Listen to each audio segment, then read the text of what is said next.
Okay, can you hear me? Cool. Okay, well, welcome everybody. Today is the 8th of March and it's International Women's Day. So thank you all for coming tonight. And before we start, could we just do a bit of Zoom protocol? Just when you talk, can you look straight at the camera and try to speak slowly and clearly so that everybody can hear you? Can you try and make sure that your face is completely facing out front, that you don't have your hands up around your mouth or anything like that, so that your whole face can be seen properly. And also, can we remember that we are like a very friendly crowd, so everything should be done, and everybody will be supportive of each other, and everything will be done in a nice manner. Okay, so I just share this one moment. Okay, can you see the screen? Yeah. Okay, so as I said, today is International Women's Day and we are Chester Labour Women's Forum. So tonight I am going to give an introduction. Then Trish will give a history of International Women's Day and some information around International Women's Day. Then we move on to Sheila, who give us a presentation on early women parliamentarians. Elaine is going to talk a bit about Peterloo and Mary Filness. And then we finish with Anne and the rather harrowing case of Ellen Strange. Then we will have some comment and discussion, then a break, and then after that we'll have a quiz celebrating women. Hope that sounds okay. So every year, International Women's Day has a theme that's organised by the UN. And this year, it's about women in leadership, but it's also about achieving an equal future in a COVID-19 world, because the world has changed so much this year. Now, the theme, as it says here, it celebrates the tremendous efforts by women and girls around the world in shaping a more equal and proper recovery from the COVID-19 pandemic. It's also aligned with the priority theme of the 65th thing of the Commission of the Status of Women. So it's about women's full and effective participation and decision-making in public life, the elimination of violence, achieving gender equality, and the empowerment of all women and girls. It also supports the flagship Generation Equality campaign, which calls for women's right to decision-making in all areas of life, for equal pay, for equal sharing of unpaid care and domestic work, an end to all forms of violence against women and girls, and healthcare services that respond to their needs. Women this year have stood at the front lines of the COVID-19 crisis as healthcare workers, as caregivers, as community organisers, and as some of the most effective national leaders in combating the pandemic. This crisis, it has highlighted not only the centrality of women's contributions, but it's also highlighted the disproportionate burdens that women carry. Women leaders and their organisations have demonstrated their skills, their knowledge and their networks to effectively lead in COVID-19 response and recovery efforts. Today, there is more acceptance than ever before that women bring different experiences, different perspectives and different skills to the table, and that they make important and irreplaceable contributions to decisions, policies and laws that work better for all of us. The majority of the countries that have been more successful in stemming the tide of the COVID-19 pandemic and in responding to its health and broader socio-economic impacts are headed by women. For instance, the heads of governments in Denmark, Ethiopia, New Zealand, Germany, Iceland, Slovakia, they have all been widely recognised for the rapid, decisive and effective national response to the COVID-19, as well as for their compassionate communication of fact-based public health information. Yet women are heads of state and government in only 20 countries worldwide. As we can see on the screen here, we also have on the right-hand side some strong male leaders of very important countries. And we can see, I'll leave it to yourselves to think how they have handled the pandemic. In existence, to the pre-existing social barriers to women's participation and leadership, new barriers have emerged with the COVID-19 pandemic. Across the world, women are facing increased domestic violence, unpaid care duties, unemployment and poverty. Despite women making up a majority of frontline workers, there is a disproportionate and inadequate representation of women in national and global COVID-19 policy spaces. And we've even seen this in this country here, where at the beginning of the pandemic, the gear that they were given to wear, it doesn't even fit women. It's not made for women, it doesn't fit women. And then last week, we've seen that these heroes, the heroes of the NHS, that everybody was out clapping every Thursday, they were given a measly 1% increase. So I'll finish on a quote from the UN, which holds us and asks us all this year to fight for and to uphold women's rights and to fully use the potential of women's leadership in pandemic preparedness and response. The perspectives of women and girls in all of their diversity must be integrated in the formulation and implementation of policies and programs in all spheres and at all stages of pandemic response and recovery. Okay. So now we're going to move on to Trish.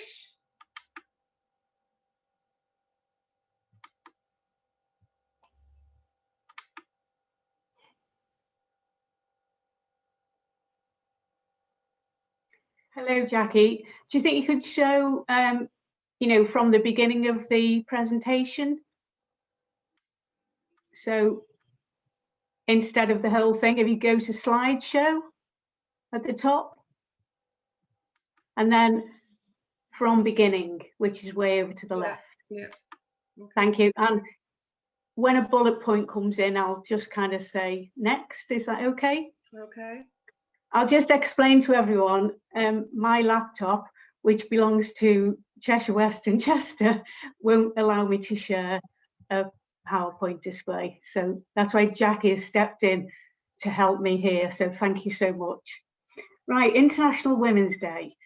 Today, March the 8th, marks one of those, and I'm going to talk about how it came about and the history and the early days. First, we'll start with a definition. Thank you. Click. Oh, you need to go back to slide. No, yeah, I know, but I have to keep going into it, you see, because I can't see it. Ah, oh, I'll just say click and then I'll tell you when to. So if you could just click to the next bit, not the next slide. Thank you. Right, we start with that definition. And if you read that, well, it's quite lengthy and I think a bit confusing. I've got my own definition. I just think of it as a day when we can celebrate the achievements of women as individuals, as in groups, belonging to organisations who've improved and are still improving the lives and the standing of women. Next. Right, the whole story began in the 1900s, you know, the early 1900s. Thank you. Yeah, next. What happened was, at this time, you got a lot of radical ideas because the population was booming, industrialization was flourishing, and women were working more. And of course, you can guess what their conditions were. So women marched through New York City in 1908, 15,000 of them demanding shorter hours, better pay, and voting rights. Let's face it, we could get out and march today for the first two, but at least we've got the vote. Next. 1909, a year later, the first National Women's Day was held across the United States. Next. And a year later, 100 women gathered in Copenhagen from 17 different countries for an international conference of working women. and this included 3 MPs from Finland. So it was quite an amazing feat to get all those working women together in the first international conference. Next. Right, International Women's Day. Well, when was the first one? Next. In 1911, more than 1 million men and women and men. And let's face it, every underrepresented group needs other people to help them. Like men helped women get the vote. In this case, men helped women be recognised in the workplace and to get their rights at work. Thank you. Next. On the eve of World War I, instead of campaigning for workers' rights, the focus changed to campaigning for peace. And that was the first International Women's Day, just before the World War I began. Thank you. Right, after the war, next. The International Women's Day grew to become a global day to celebrate women and their achievements. And the peace movement still continued a theme within the women's organisations. And on March the 8th, lots of large-scale events were held in women's honour and the advances that they'd made. But it always was to remind people how fragile and slow women's rights were to achieve. And I think that's one of the things that International Women's Day must still hold on to. Don't let us slip back. When you think of the first conference, it was the usual suspects. They were trade unionists, politicians, you know, they were artists, writers, they were free thinkers. And we've got to maintain that sort of thought to hold what women have achieved. What's the phrase? John will help me out here. You gain nothing without a fight, and they have fought hard. The UN now holds an annual International Women's Conference. Next. And 1975, I mean, when I think of 1975, I think of the most hideous fashions, but it was a good thing that it was International Women's Year. Thank you.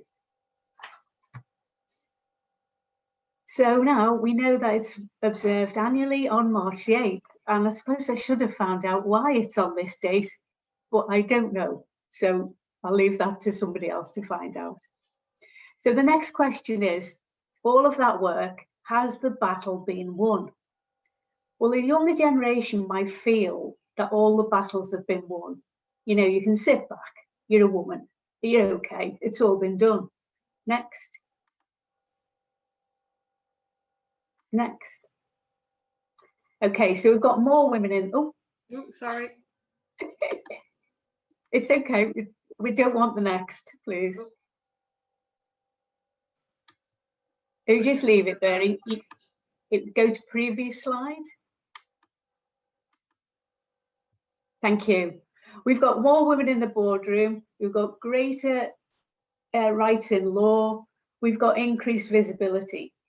I mean, okay, there weren't many of them, but we had those impressive women that Jackie showed us on her slide of women leaders. So we have got women in important places and in the public eye.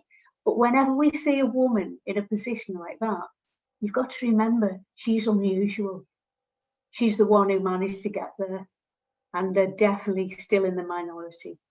Thank you. Next. Right, I think we all agree there's more to be done. That we just do the first half of the slide. I don't know. Thank you. We have a gender pay gap, which is currently 15%. 70% of people on minimum wage are women. And of the top 250 companies in the UK, only 34% of them are women. So they're on the board. They're not the leaders, they're just on the board of those companies. I was looking at this and it looks quite, those figures are quite bald, aren't they? You know, women are on low pay, men are earning more than women, you know, women are not in the important roles. But I think there's more to it than that. I mean, we say there's a gender pay gap, but I think there's a gender job gap. So it's the kind of jobs that women do that render them 15% lower pay than men on average, and of course on minimum wage. Now, there is an argument that, you know, it's the type of job they do, but whether they choose to do those jobs, I'd let you have a think about that. Thank you. Next. In work, people think, at least half people think, that stereotyping is a major hurdle facing women at work. She can't do that, he can't do this, she's only able to do, and he's only able to do. So this kind of, you know, biological division between jobs, which is nonsense. If you look at the range of men and women, you know, there's overlap. It doesn't go, women can do this, men can do that. Some women can do some things, men could do them better. Some men could do things better than women. You know, it's just, some women can do things better than men. It's not as simple as that. But if you're in work and you're a woman, there are stereotypes that people cite as a hurdle. Thank you. Next. 75% of mothers have primary care responsibility for children. I wonder, could you close the slides for a moment, Jackie? Thank you. I've got a little story about that to tell. I hope you don't mind. My son took shared parental leave when my granddaughter was born. Ella is 3 in a couple of weeks. And when our Mike, you know, knew his wife was pregnant, they talked and they decided he wanted to spend some time with the baby, and they shared the parental leave. Now, I was talking to somebody about the baby, saying, oh, she's gorgeous. And they said, oh, how are, you know, her mum and dad getting on? And I said, well, actually, Michael's looking after Ella now on parental leave. These were people I've known for a long time. And every single one of them made a comment. You know, some kind, it wasn't a nasty comment, but they felt the need to make a comment. I mean, sort of, oh, well, that would be your son. Or, I mean, I took that as a compliment, but it wasn't something that everyone just went, oh, it's not common. That's the point I'm making. That, you know, it's still something people kind of, well, think about. It should be normal to me. You know, mum and dad, they're both your kids, and if parental leave is available for both, why not? Anyway, next slide. Sorry, Jackie. It's okay, I just have to go back to share the screen, yeah. So hang on.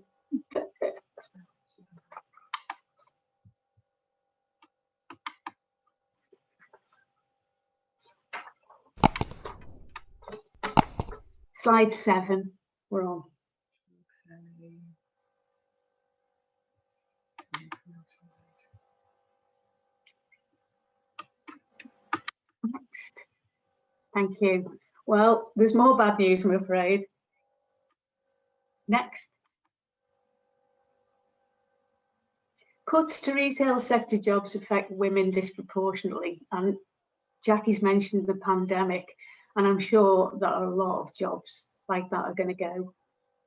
I've put women's employment figures are questionable because I think there are a lot of women out there who don't actually register as unemployed, but they are unemployed and would probably like a job, but they might be in a domestic situation where they don't register on the employment. Thank you. Next. Cuts to benefits disproportionately affect women, and cuts to everything, if you think about it, just austerity in general, disproportionately affect women. Next. I wonder why. Well, it could be something to do with only having a third of MPs who are women. When public sector cuts are made and public service cuts are made, women bear the brunt of it, because a lot of public sector workers are women, and women are more likely to use public service, libraries, health centres, social care, child nurseries, play schools, you know, all that sort of thing, as well as sexual health and ordinary health care. Women use these more than men, and that's why any austerity or cuts to these services affect women more. Thank you. Next. Oh, we put that one in. 32% of judges are women. So make what you will of that. Thank you.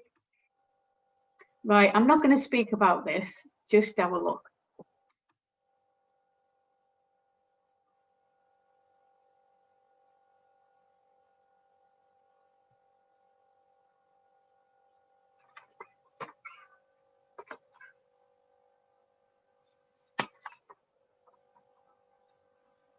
If we could just note that since we met here last Monday, 2 women have been murdered by a violent partner or an ex-partner. Thank you. Next. This to me is current 2000 and beyond. So the last 20 years. Next. Have women gained true equality? Well, hands up, anyone who thinks they have. Okay, next. Significant changes. We've all got to own up that I think in the last 20 years, they've been more significant than any time since I've been, you know, a grown-up, which is quite a long time. But in that half of that time, significant changes have happened. There's going to be, there's definitely things have improved, but we're still not paid equally. We're still not present in business and politics in equal numbers. And we've got this ingrained patriarchy. And again, if Jackie could close the slide, I've got a little example of that.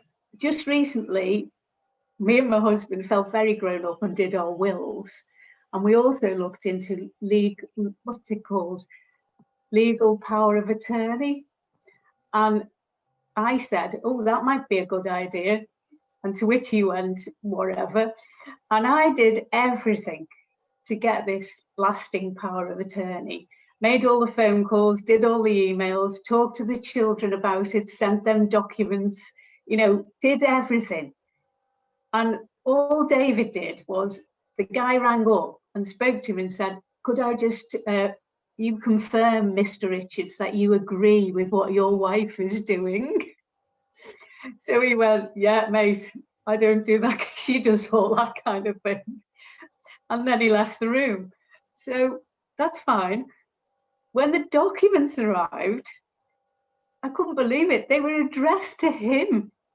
And it says, Client A, Mr. David Richards. And then I'm kind of down the line, Client B, Mrs. Patricia Richards. I mean, most people might not notice, but do you think I did? So we can have the next slide. And it's the next to last one, you'd be glad to hear. Right, next. Improvements. All of those things are true, and so they should be.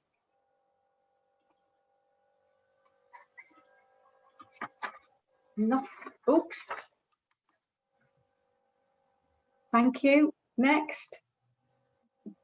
So what we've got to do is make every day International Women's Day. And you've got to get out there and call out anybody or anything that you see that undermines women and girls. I do think that we are reluctant to do this. Feminists have been the butt of jokes for years. You know, at one point we were vilified, really. So it's up to everybody to give our young women a future that is bright, equal, safe, and rewarding. So that's my final message. Thank you. Well, thank you very much, Trish. That was really good. Now we're going to move on to Sheila.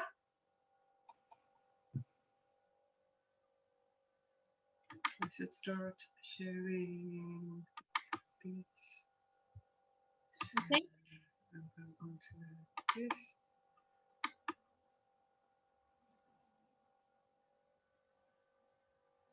Okay.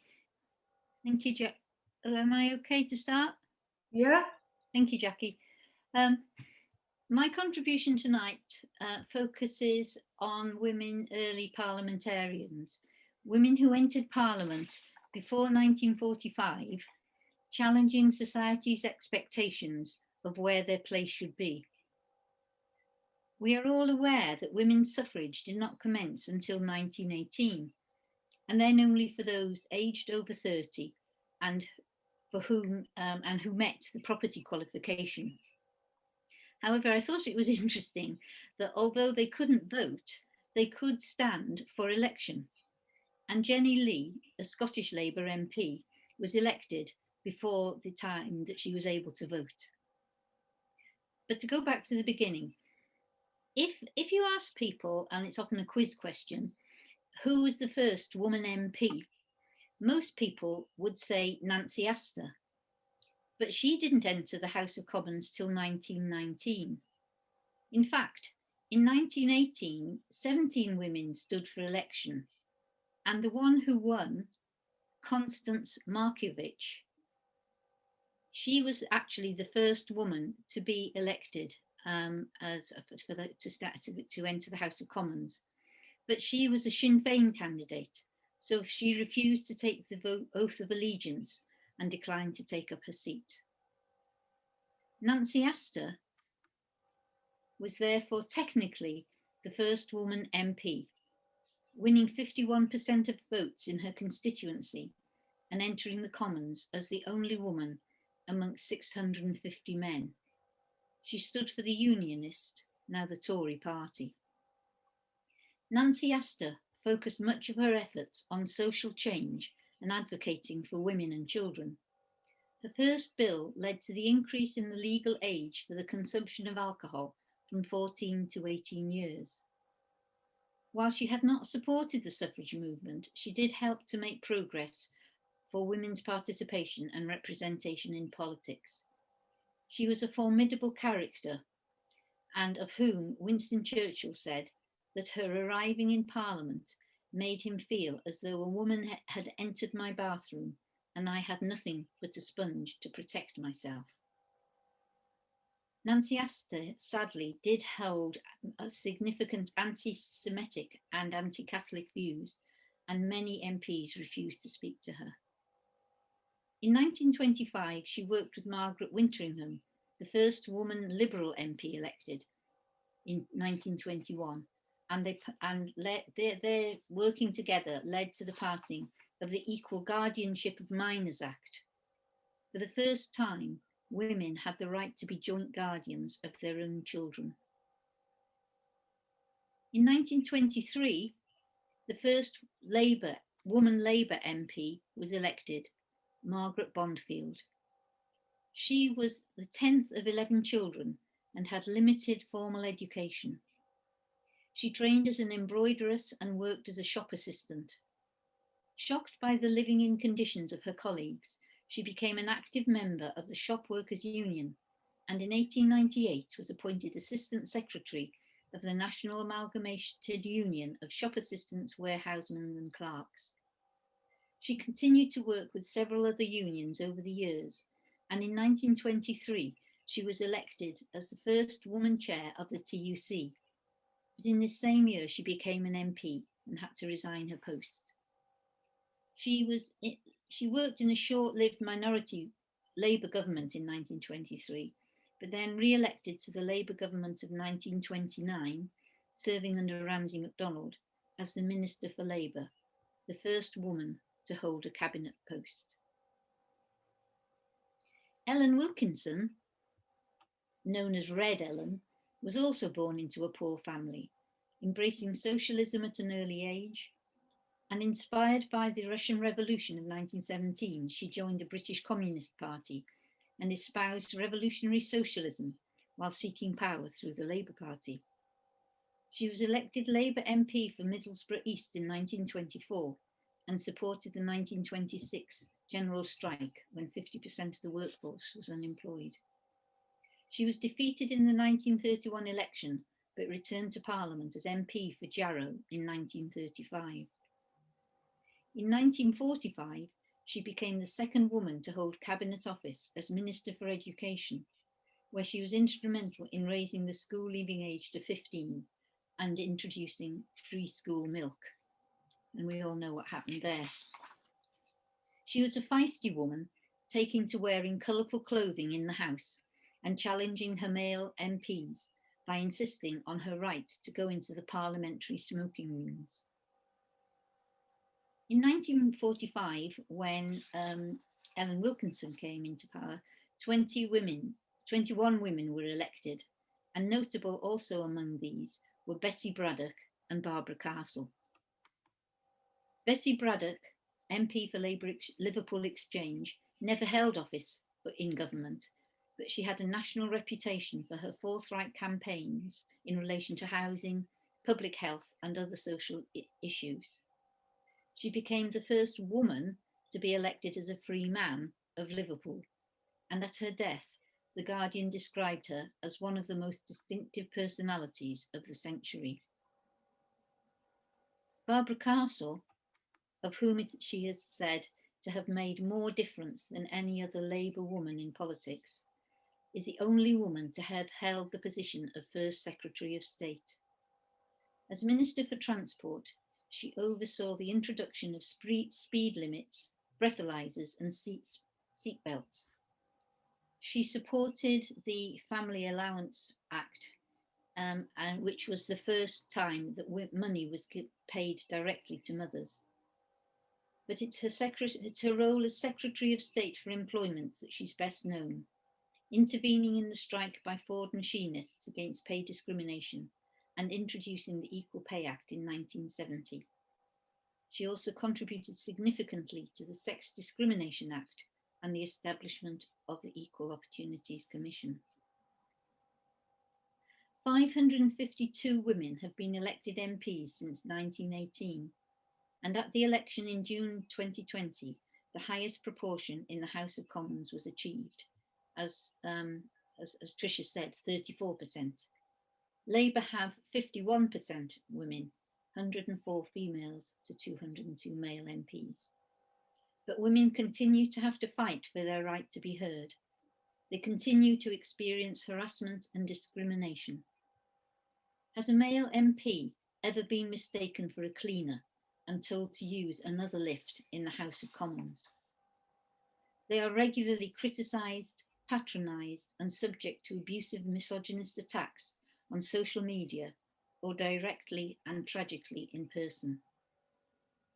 The early women parliamentarians would be saddened by this, but rightly proud of the determination of our current women politicians to continue their fight with courage and creativity for a better and more equal world. Thank you. Oh, thank you, Sheila. That was great. Okay, now moving on to Elaine. Thanks, Jackie. I was looking to talk to you this evening about successful women linked to Chester, and I first thought that I could talk to you about the members of the Chester Labour's Women Forum, but we wouldn't have enough time to talk about all of our achievements tonight. So instead, I found a woman from history who has links to our city. Born in Cork in Ireland to Welsh parents, Mary Fildes became a prominent figure in the Manchester Female Reform Society, which formed in the summer of 1819. A passionate radical, Mary Fildes was also involved in the campaign for birth control. But she's more famously known for, on the 16th of August in 1819, being at St. Peter's Fields.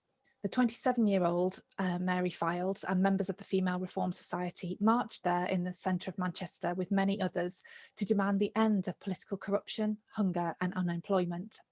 The women said, "Every succeeding night brings with it new terror, so that we are sick of life and weary of a world where poverty, wretchedness, tyranny and injustice have so long been permitted to reign amongst men, and sometimes I'm not sure if much has changed in 2021. As Mary and a peaceful crowd of tens of thousands of men, women and children listened to a speech by radical speaker Henry Hunt, they were attacked without warning by the military sent in by Manchester's unelected authorities, resulting in many deaths and injuries. This famous contemporary image of the Peterloo massacre by Richard Carlile shows the crowd of working men, women and children being trampled and sabred by soldiers on horseback. On the platform, alongside the speaker, Henry Hunt, is a woman dressed in white holding onto a banner pole, and this is believed to be Mary Fildes. When she tried to escape from the platform, her dress caught on a nail, and whilst trapped, suspended above the ground, she was slashed with a sabre by a soldier who seized her banner as a trophy. Mary Fildes' prominence on the platform at the Peterloo massacre and the way she was targeted by the authorities testify to the vital role that women played in this struggle for democracy. Having survived the Peterloo massacre, years later Fildes moved to Chester after inheriting from her mother 4 houses in the city. There is evidence that one of her houses was at one time listed as a spirit vault, most likely indicating that the cellar was rented out to a distiller, and it's also widely written that Mary ran the Shrewsbury Arms in Frodsham Street. She also adopted her grandson, Luke Fildes, whom she brought to Chester, and who was later to become one of Britain's most successful artists. So what is clear from this story is the immense bravery of the women who marched to St. Peter's Field that day, and to be a political woman took courage, and the women of Peterloo would go on to champion Chartism, the abolition of slavery, and eventually women's suffrage. Thanks, Becky. Oh, thank you very much, Elaine. That was wonderful. Thank you. Okay, and so our last contributor tonight is the redoubtable Anne Morrison. Right, thank you. I'm going to talk about Ellen Strange Memorial and Cairn on Holcombe Moor. On Holcombe Moor stands a stone pillar next to a cairn. The cairn traditionally marks the place where a woman, Ellen Strange, was murdered in 1761. There's the cairn, there's the stone. It's been the subject of local folklore, with conflicting stories being told. But thanks to the work of John Simpson and Helmshire Local History Society, we've now got it closer to the truth than we have for many years. Recently, Unite the Union has published a work, their work on their website, and you can download it. Ellen Strange seems to have been murdered just after midnight on the 26th of January, 1761. 2 days later, there was an inquest at Stake Farm, which is close to where her body had been found. Attending it with a coroner and attorney, Simon Dearden, along with 14 local men, acting as a jury, drawn from Toddington, Walmsley and Haslingden. After the inquest finished, Ellen was buried in Holcombe Churchyard. The inquest decided that her husband, John Broadley, was guilty, and he was arrested and sent for trial at the Lent Assizes at Lancaster Castle. It is likely that the prosecution was carried out by Fletcher Norton, King's attorney and Sergeant at Arms. The witness called into the case against Broadley included Lawrence Elton, a Tottenham constable that indicted him, Roger Booth, a Tottenham doctor who had examined Ellen's body, Alice Ellison, an innkeeper's wife from Haslington, and John Rothwell from nearby Holcombe Head Farm, but the records don't show what they said. The outcome was that John Broadley was acquitted due to lack of evidence. There's no record of anybody else being charged with the crime. The above account is well researched work done by the Helmsley Society. The discrepancy between the Broadley and Strange could be accounted for the fact that Ellen was known by her childhood name, a village name, to the locals in the area. The speculation is that Ellen was heading to her parents' farm of Hawkshaw after a quarrel with her husband, perhaps at the inn. Her husband caught up with her and killed her on Holcombe Moor. A stake may have been put into position to mark the place of her death, and this was later replaced with stones to make a cairn. A stone pillar, a sort of modern wayside cross, was erected next to the cairn. It has a slight fallen figure on it to depict Ellen. This has been a subject of folklore itself, with people saying it was an ancient way marker depicting Mary and the baby Jesus. In 2015, Unite the UN helped to raise money for the booklet written by John Simpson and Helmshaw Heritage Society to be republished. I do have a copy somewhere, and we put it online as a free resource for everyone to read. In 2015, November 2015, on a very blustery day, 40 people gathered by the Ellen Strange Memorial Cairn. They were members of Unite the Union, campaigners against domestic violence, victims of abuse, and members of the church. They were there to commemorate what happened on that night so long ago. They were keen to highlight the fact that such crimes that were so common in the past are all too common today.